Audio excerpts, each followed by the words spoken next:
good evening, Jar of Marble dwellers and Jar of Marble curious. I hope that you are feeling well and life is treating you exceptionally well. Well, it might be, it could be, and if it is, bloody marvellous, I say. You said bloody. That's right, Bob.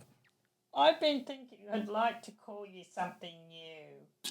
What do you mean you'd like to call me something new? What do you mean, Bob? I'd like to call you Mrs. Marbles. Oh, would you? Well, you know what, Bob? Knock your socks off. If you want to do that, it's all right by me. But meanwhile, back in the jungle, here we are, episode 40, Carpe Diem with Rocky Horror. I was just thinking about that saying, and I was thinking about how, it means basically seize the day. Well, it does mean that. It means seize the day, a phrase used by the Roman poet Horace to express the idea that one should enjoy life while one can. Horace is a masculine given name derived from the Roman poet Quintus Horatius Flaccus. 65 BC to 8 BC. There's a name, the shorter version being Horace. If you're not familiar with the term, hashtag Carpe Diem, seize the day. Take no thought of the morrow. Another Latin phrase not so widely used is, yes, thank you, Carpe Noctem, seize the night. Seizing the day we will never know unless we take advantage of an opportunity or go ahead with an idea. We certainly know when we've missed a shot at something, don't we? I look back at times I would have for sure missed opportunity unless lady luck or a friend hadn't stepped in when they did. I look back when suddenly I was overtaken by incredible shyness. Has that ever happened to you? Oh, my goodness. And when you're known for being, fairly out there, and to be overtaken by the most terrible shyness, which has happened a number of times in my life, and I couldn't say how I felt. And I lost a precious moment, or the potential of a life-changing moment, I guess you could say. Well, meanwhile, back in the jungle, I had been invited to audition for the Rocky Horror Show, the 21st Centenary show, and I had not long moved to New Zealand. I had 3 kids and was moving out of our farmhouse to my next venture, another cafe with a 2-story house attached, so it was a really busy time. My youngest daughter, Carla, was around 15 months old, possibly younger, and my eldest girl had just started high school while my other daughter was still in primary. I had decided in my wisdom that I was too old to be auditioning for the show that involved dancing and singing and acting. And it was the Rocky Horror Show, man. I was up to my ears and busy. And my lovely children, my eldest starting at high school, and, she knew of the movie, and I kind of really I'd heard of it, but I didn't really know that much. And because I was so busy, I decided that I just cannot do this. So I wasn't going to go into town and audition. I felt maybe just a little bit overwhelmed. Anywho, a friend arrived, and fairly soon after arriving to my place said, "Aren't you auditioning for the Rocky Horror Show?" To which I replied, "No, I'm having a bad hair day." To which she said, "Nonsense, I'll drive you there myself," to make sure that I auditioned. Sometimes we have to borrow belief in ourselves from others to transport us to our next steps. We can run out of juice, but that doesn't mean it is how you will feel the next day. And also, sometimes we've lost sight of how doing the thing is going to enhance your energy and will give you another string to your bow, so to speak. And when we are on the before side of doing things, it can seem inconceivable. And boy, can we not come up with some fairly good reasons as to why now is not the time, or I'm too old. I mean, I was 35, for God's sake, or having a bad hair day. Please. It would appear you might not have been seizing the day. Correct, Bob. And that's my whole point, that sometimes it takes a good friend or, someone that cares enough about you to hold you to your word, to go, "Hey, well, I'll drive you there," or "Nonsense," or no, I think you should at least audition. At least you can live with the fact you tried.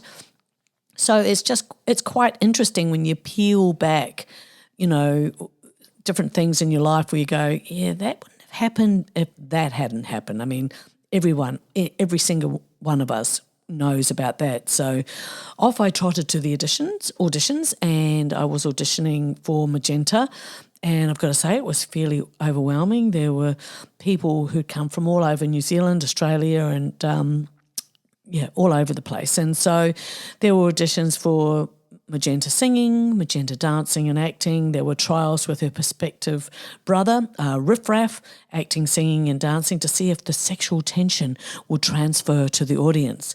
Looking back, I was really still quite a bit naive. 3 kids later, still so naive. And so they had to have 10 of us at a time dancing, and, like 10 in a row on the stage, and then do our thing, and then we would be asked to stop, and then the next 10 would come up front, etc.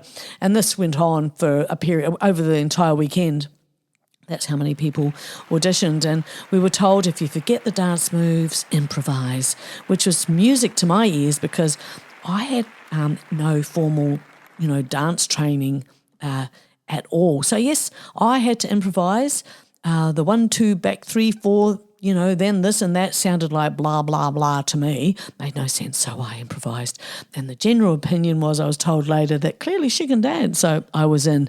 Hilarious. But anyway, next it was working with prospective riffraffs and saying some lines we were asked to read, and then it was singing. And that was that.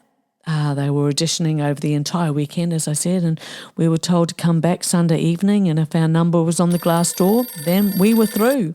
We, meaning me.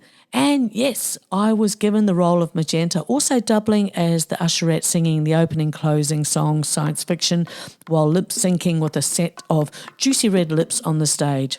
I was delighted and blown away, surprised, in all sort of one fabulous moment. Interestingly, I hadn't actually seen the movie, as I said, and I really didn't know anything about it, so it's just so typical of me. So my kids had, and so were able to tell me so much. The scripts were being distributed. Myself and all the principal actors were meeting at Vicky McLeod's, the musical producer's home, to start singing and practicing before official rehearsals started. And I started learning science fiction. It was never a challenging song to sing, but nuances to make it Rocky Horror-ish had to be considered. And also being Magenta, who was sort of very sexual and unusual, to say the least, had to be totally different to the usherette. And interestingly, after we had finished the Rocky Horror Show, it came to my attention that because a couple of my changes were so fast, there was one change where I had 5 people getting me out of one outfit into the other, that people believed that the usherette and Magenta were 2 separate people, which it wasn't. It was all me. But the point I making here is that there apparently was a hairdresser in my hometown who had been congratulated on what a fantastic job she had done as the usherette, and she said it had just been an absolute boon for her business. Business was going through the roof, and she rang me to tell me at my cafe that she just wanted to thank me,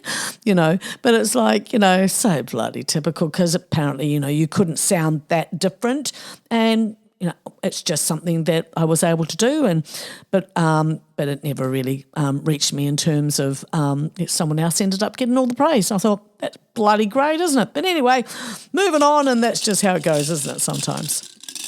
The song Science Fiction is made up of fragments from 1950s subgenre horror and science fiction films, and likened to that of avant-garde artist Tristan Tzara by author Vera Dicker in her book Recycled Culture and Contemporary Art and Film.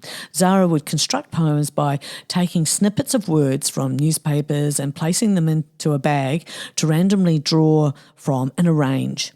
So instead, the words in science fiction double feature are purposely made to rhyme to a set structure and set with phrases that create cohesion. It's just marvellous, isn't it? I just absolutely, absolutely love it. So, I mean, for myself, Magenta, a domestic, is a character created by Richard O'Brien. She is from the planet of transsexual located in the galaxy of Transylvania. So dreamy.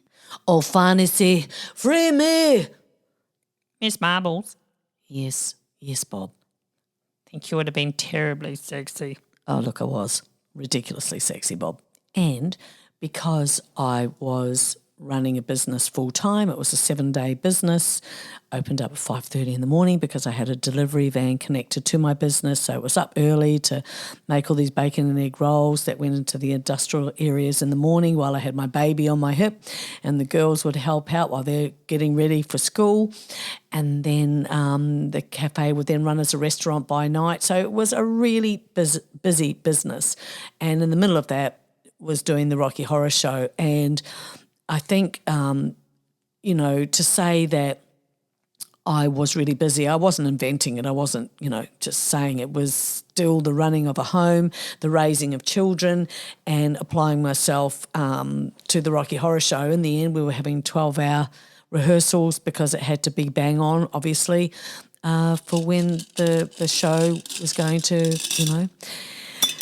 to land on audiences' ears and eyes. So it was a fantastic experience. I got to work with people that I always wanted to work with, and a lot of the cast were very young people, and I think that was also the thing where it was like, okay, so they're 21, 19, and suddenly 35, I may as well have been 92. But anyway, the bottom line is I had a fantastic experience, and because I had a baby at home, as soon as the show was finished, I left. I got changed, I jumped in the car, and I went home because I had to go to sleep because I would be up at 5:30 in the morning to start getting everything ready in the shop and for the delivery van. So it was a supremely busy time, and I often forget that. And it's when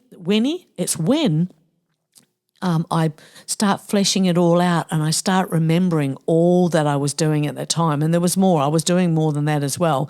And then I ended up getting quite burnt out. And isn't it just the way it goes? It's not until you look back and you go, okay, really, that was just too much for too long. And another thing I was thinking about was what happened was one of the signs that I had really gone too hard for too long was we had decided that we were returning to Australia, and we'd been in New Zealand for 11 months, and I got back to Australia, and when I got out of the airplane seat, a lot of my hair was there on the seat, and I had really long hair, and then bit by bit it was just coming out in chunks, and it was like, oh, what's going on? And anyway, it just turned out that it was all too much. There was a little bit more to that story. I'd been to the hairdresser as a little treat after the show was over, and it was supposed to be a body wave. And looking back, I never needed a body wave. I've got plenty of body. But anyway, I think it was the whole idea of having a treat, and sit and relax in a hairdresser chair. And she was supposed to just leave it in for 15 minutes, and 45 minutes later just had forgotten about me. And so when I was leaving, back to Australia, I think it was like a couple of days later, my hair started falling out, snapping and breaking. And so I had to get all my hair cut off. And then eventually I had to get it shaved right up the back of my neck because the hair was that damaged. It grew back damaged. And everyone was saying, oh, you should sue the hairdressers. And it was like, you know what? I've been through so much that just even trying to, go, hey, might have wrecked my hair, and it was a lot of hair. But anyway, that didn't help how I felt because our identities quite often can be wrapped up in our hair, how we look. And so that was a really important lesson for me too, because I didn't realise how much I relied on my hair for how I felt about myself. And then once it's gone, you go, okay, so, maybe there is more to me than my hair. And as Jean-Luc Picard said, it is possible to commit no mistakes and still lose. That is not a weakness, that is life. And that's how I just had to look at that in terms of, it's life. And it's not, being fickle about it. There are some things that happen that are really out of your control. And we all know that for many reasons, and sometimes life just is not easy, and there's moments where you just sort of think, I'd like to be able to give up, but I'm too busy. I'm too busy to stop. And then ultimately you're glad that you've persevered and then you continue to push through, and that you just got to say, hey, look, I'm a strong Queenager and I am a genuine person and I do believe I'm a very loyal person. And then you've just got to learn to, stand for yourself. And boy, oh boy, it's very, very clear very, very quickly how many people are not actually going to do that. That was actually one of the most hardest experiences I'd ever gone through after the Rocky Horror Show. So many things that I had relied on as always being there got taken away. And you know what? They never, ever, ever came back. But sometimes that turns out to be the best thing that could ever happen. Of course, it doesn't feel like it at the time, but yeah, very much so a good thing that had to happen. And I am a very big believer in having a good grassroots hold of the ridiculous. I think my sense of humour, genuine sense of humour, ultimately always gets me through these pickles. And I do like to, come out with, little statements that are just like, is she for real? And it's like, clearly, I'm just joking. But, like, for example, I think that those who like my podcast are happier, more intelligent and better looking than those who don't. And it's just according to a study that I made up. I know, right? I know. Thank you. Thank you very much. No, truly, thank you. Thank you. Thank you. Thank you. That's enough. Anyway, in fact, the people that take me too seriously, they bring me so much joy because I find that sort of humour, that irreverent humour, I love it because you couldn't possibly be serious. And let's just say that I'm not serious, which I'm not, but it puts a smile on our faces. It makes other people smile too. And that is something that really means a lot to me. And I think, well, look, you can get through these really shithouse experiences and come out the other end with a bit of a smile on your face. You know what that means? That means you're a winner. That's what you are, a bloody winner. You said bloody again. That's bloody right, Bob. Of course, after an experience like that, one feels like one really needs a holiday. And as all of us know, with children, that kind of isn't, on the cards at that stage particularly. And, oh my gosh, I really did. I really needed a holiday. I just love the idea of going on a holiday. Can I come too? Sometimes the Bobs in our life are the most wonderful people, real treasures, true gems, people who want to be with you, enjoy being around you, enjoy being your friend. Sometimes the Bobs in our lives can be overlooked. So if you know a Bob, someone who just really likes you, just wants to be your friend, treasure them. They're the real McCoy. Oh, you're going to make me cry. It's all right, Bob. I appreciate you. Oh, I've got a song I'd like to sing for you now. All right, let's hear it, Bob. Yeah, my name is Bob. Your height I want to rob. I'm a bit of a slob. My name is Bob. Yeah. Remember, my name's Bob. Oh, that was just seriously fantastic, Bob. You know what? You're what we call a dark horse. Oh, I'm afraid of horses. I love you, Bob.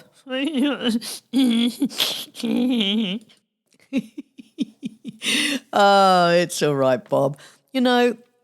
As I say, sometimes we can overlook people who, they might not be, as smart as you or as good looking as you, or they could be just someone you never thought you'd ever be friends with, and yet they're always there.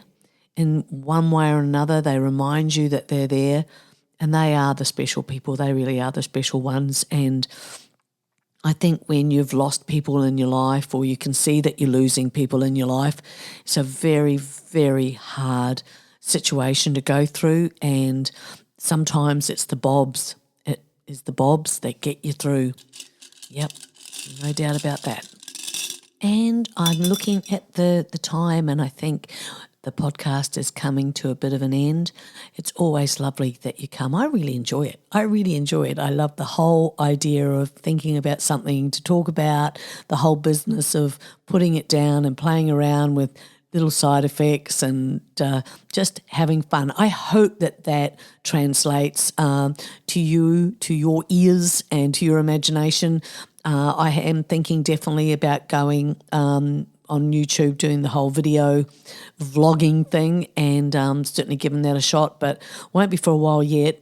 Just suddenly got incredibly busy. Have you noticed that when you start or you decide you're going to do something, suddenly people come out of the woodwork, things fall apart in your house.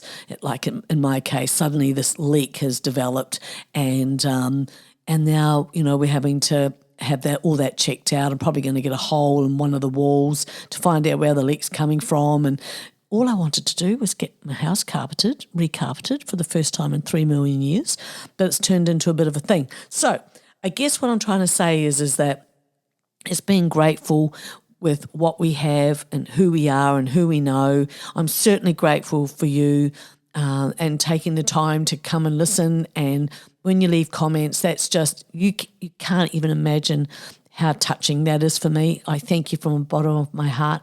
I thank you too. Bob thanks you. And so thank you so much for coming by as always. Say good day to the family for me and your pet dog. And I'll see you next time. Okay, bye.